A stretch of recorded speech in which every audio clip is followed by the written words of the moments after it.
જય મુરલીધર ડાયરાને એક વખત એક રાજાના કુંવરના લગ્ન થયા અને કુંવર બધી લક્ષણો લગ્ન થયા એટલે 2-3 દી થયા પછી કુંવર એવું કર્યું કે જે નવી પરણીને બાયલી આવ્યો હતો ને કુંવરી એને ફરિયા વચ્ચે ઊભી રાખે અને માથા માથે સફરજન રાખે અને પોતે ઓસરીની કોરમાંથી ઊભો રહીએ અને ઓસરીની કોરમાંથી બાણ મારે તીર મારે અને બાઈને માથે જે સફરજન હોય ને સફરજન ઉડાડી દો અને પછી ક્યાંક જોયા ભાયડાના ભડાકા છે મારા જેવા કોઈ આ પૃથ્વીમાંથી બળવાન પરાક્રમી અને 6-1 મહિના વાગ્યું બાઈ મનમાં બીએ જેથી ભાયડાના ભડાકા નિશાન ચૂકી ગયા ને તેથી કે આપણું તો ખડો લાડવો થઈ જાય છે.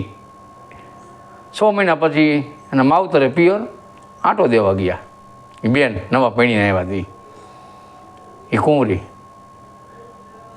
એને માં કે કેમ હું બેટા દુબળી પડી ગઈ મોરી પડી ગઈ હાહરિયામાં કાંઈ દુખે તો કે ના માં બધી વાતનું સુખે બધી વાતે હું શીખ્યો પણ તમારા જમાઈ કે હાંજે 5:30 વાગે ને એટલે ફરી વચ્ચે મને ઊભી રાખે મારા માથે સફરજન રાખે અને ઓંચરીને કોર માથે પછી બાણને તીર મારે અને પછી સફરજન ઉડાડી દે અને પછી મને એમ કે છે મારા જેવો કોઈ બળવાન પરાક્રમી પૃથ્વીમાં જ પડ્યો હે તેને માં કે હવે આંટો દઈને તું જા ને આ વખતે એવું કરે ને તારા માથે એટલે તારે ખાલી એને એટલું કહેવાનું કે શેરના માથે હવા શેર પડ્યા હોય કે બાયણે જઈને ગોતો તો ખબર પડે. આ તો આંટો દઈને પાછી આવી નિત્યક્રમ પ્રમાણે 5:30 પાછી એને ફરી આવી ઊભી રાખી પાછું બાણ માર્યું અને સફરજન ઉડાડી દીધું. પછી કુંવર પાછો બોલ્યો છે મારા જેવો કોઈ બળવાન પરાક્રમ આ પૃથ્વી માથે બાણા વળી તઈ ઓલી પૈણીને આવી બાઈને માએ શિખામણ આપી હતી ને એ પ્રમાણે કીધું કે શેરના માથે હવા શેર પડ્યા એકના અનેક હોય કે બહાર નીકળો તો ખબર પડે. આ તો કે શેરના માથે હવા શેર મારા ચડીએ તો મારો બળવાન મારે જોવો છે. થોડા કિલોમીટર આવ્યો ને તે મિત્રો એક ભાઈ આમ મોટું કુંડારું કરેલું અને ઘડીક આમ આકાશમાં જોવે ઘડીક નીચે જોવે ઘડીક આકાશમાં જોવે ઘડીક નીચે જોવે એના પાસે કુંવર પહોંચ્યા અને પૂછ્યું શું કરો ભાઈ એ કે 100 મહિના પહેલાં આકાશમાં બાણ માર્યું છે 100 મહિના પહેલાં આકાશમાં બાણ માર્યું છે અને હમણાં 2 જ મિનિટમાં પાછો કુંડારામાં આવીને પડશે. તો ઓલો 2 મિનિટ વાટ જોઈ તો સાચું કહ્યું 2 મિનિટમાં થોડીક વાર હતી અને ધણી કરતું બાણ પડ્યું કુંડારામાં સનન કરતું આવ્યું આકાશમાંથી કુંડારામાં જ પડ્યું. એ હા તો ભેરો લઈ જવા જેવો કામ આવ્યો માણ હાલ કે મારા ભેરો તો કે મારું શું કામ છે એ કે મારે આવો તો ખરા શેરના માથે હવા શેર જોવાય. થોડાક આગળ આવેલા બે ઓલો કુંવર અને બાણ જે 6 મહિના પહેલાં માર્યું હતું પડ્યું હતી એક માલધારીને બાપા આમ નેજવા કરીને જોઈ રહ્યા. આ કુંવરે પૂછ્યું શું જોવો બાપા કે નજર ઓછી પડે શું? અરે નજરની કે વાત જ કરો માઈ ધરતી પૃથ્વી પૂરી થાય ને અહીંયા લગી હું દેખું હું તો અટાણ શું જોવું અટાણે કે મારી 60 ગૌમાંથી ચરે છે એમ એક 60ને કાંટો લાગ્યો છે જો હવે નીકળી જાય ધક્કો થાય છે એમ જોવું વિચાર કરું હાલે કે નીકળી ગયો એટલે મેર આવી ગયો. એ કે 12 ગવાય પૃથ્વી પૂરી થાય ત્યાં લગી દેખો બાપાને કે તમે હાલો માલધારીને બાપાને લીધા ભેરાનો બાણવાળો ભેરો અને આ 32 લક્ષણો કુંવરી ભેગો એમાં થોડાક પાછા વળી કિલોમીટર આવેલા ને તે ઈવાનામાં આમ ઝડપાયેલો જતો એ કે ઈવાન આટલું બધું મોડું થાય ક્યાં જશે આ કુંવરે પૂછ્યું અમર નદીનું પાણી ભરવા જાવું. અમર નદીનું પાણી હાલે ને કે 2 કલાકમાં ભરી આવવું કોગરાજ અમર નદીનું પાણી કરવું તું હાલ ભેરો અને ચારેથી હાલતા એમાં હાંજ પડી ગઈ કે એક નગર આવ્યું નાનકડું નગર અને અહીંયા રાતવાસો કરવા ચારે વારું પાણી કરીને એક વડ નીચે રાતવાસો ગુજારવા ચારે આડી ગલી લંબાવી. એમાં વડની ડારીમાંથી એક હંસલો ને હંસલી બેઠા હતા.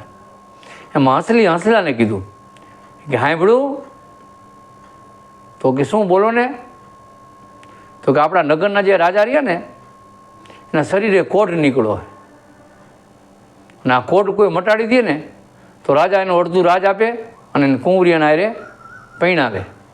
તો હંસકી કોટ મટે કેવી રીતે? તો હંસલી કે 32 લક્ષણા પુરુષનું લોહી 32 લક્ષણા પુરુષનું લોહી અને અમર નદીનું પાણી આ બે મિક્સ કરીને રાજાને નવરાવે ને તેના શરીરે કોટ મટી જાય. તો ઓલા કૂવોને તો આ નર્મદ નદીનું પાણી લઈ જાય જુવાન હતો જ, પરીક્ષા થઈ જાય ને બે વાતું સવારે પડ્યું હસને હસની પાછા આ પાછો કુંવર જાણતો હતો. નહીંતર પછી ઘણા બધાને એવો પ્રશ્ન આમ ગડમથલ થાય કે આ કુંવરને કેવી ખબર પડી કે આ વાતો કરે. હસની ને હસની નહીં ભાષા, પક્ષીની ભાષા આ કુંવર બધી લક્ષણો જે હતો ને એ સમજતો હતો, જાણતો હતો, એટલે એને ખબર પડી.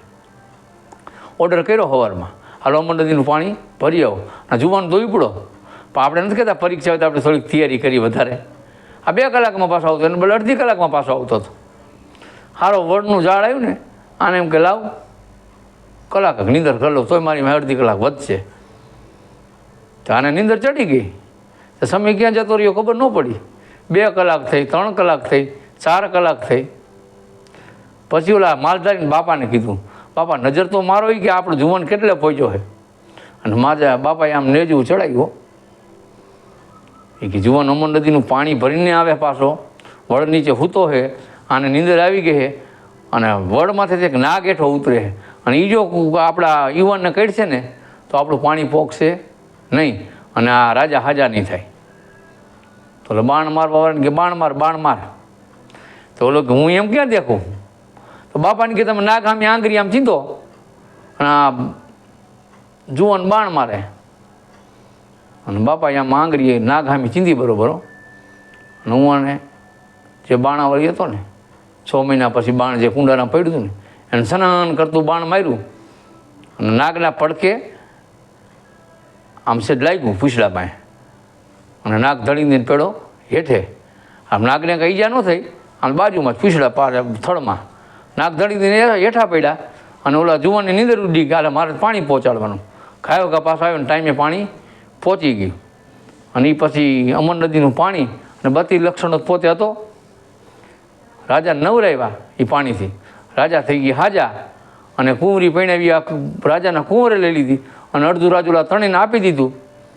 એટલે જે ઓલો બાણ મારવાવાળો હતો ને એ આફ્રિકામાં મર્યો, બોમ્બ ધડાકામાં. આફ્રિકા એમ કહે હો, મેં સાંભળ્યું કે થોડાક આફ્રિકાવાળા બોમ્બ ધડાકામાં બળવાને એમ આ બાણવાળું મર્યો એના હિસાબે. અને અમર નદીનું પાણી જે જુવાન ભરવા ગયો હતો ને એ આપણા ભારતમાં મર્યો. આપણો ભારત ઝડપી કોમ્પ્યુટર આપણા ભારતમાં પહેલાં એમ કહે હો, આપણે સાંભળ્યું કે આ સંશોધન આપણા ભારતવાળાએ કર્યું ઝડપનું. અને જે ઓલા માલધારીના બાપા નજર આમ પૃથ્વી પૂરી થઈને દેખતા ને એ બાપા અમેરિકામાં મર્યા, અમેરિકા નજરોડી. એ વખત આપણે હોનારત આવી હતી 1979માં, મેં એમ સાંભળ્યું છે 8મા મહિનામાં ઓગસ્ટમાં 1979માં હોનારત આવ્યું હતું ને તે અમેરિકાના કોકે આપણે અહીંયા સંદેશ એમ પહોંચાડ્યો હતો કે તમારા ભારતનું કોઈ શેર તણાય છે. તો ગોખલામાં ગોટી મારી વાર્તા મોટી, લીમડા એવો કોલ, વાર્તા કરીશ પોર એટલે આવતા વિડીયોમાં. જય મુરલીધર ડાયરાને.